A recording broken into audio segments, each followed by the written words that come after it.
How to replace K-fob battery for Veloz, Toyota Veloz.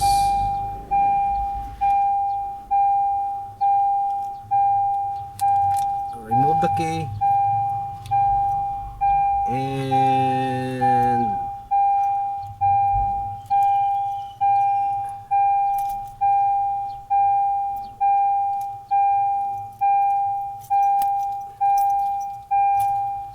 we use this tip, tilt slowly. There you can open, slowly opening.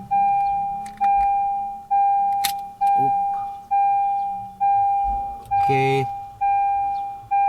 slowly opening. This is the chip. Slowly.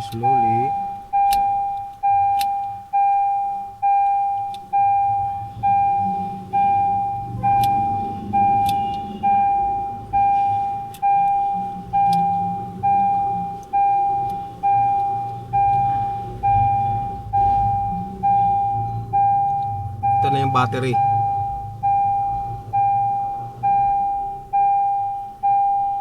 Ang battery na original niya Panasonic 3 volt CR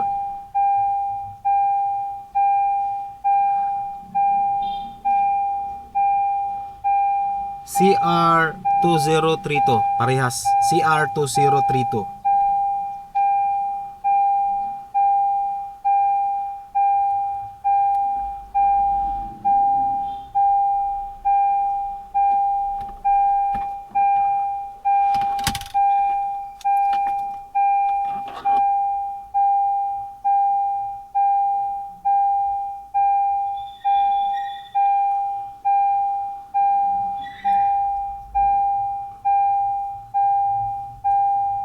Okay, you have to pick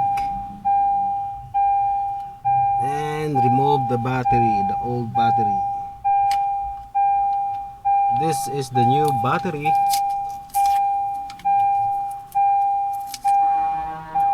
And replace the new battery.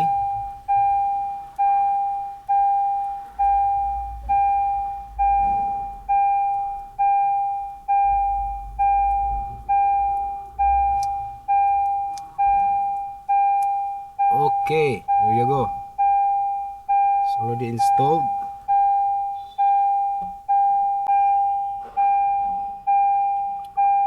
Reinstall it.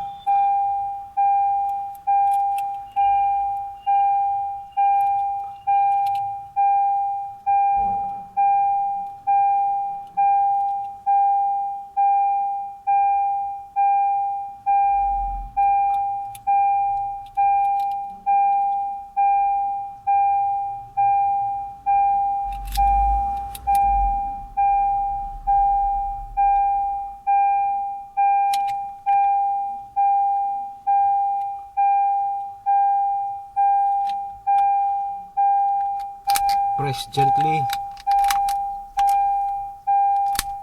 There you go. Okay, let's try.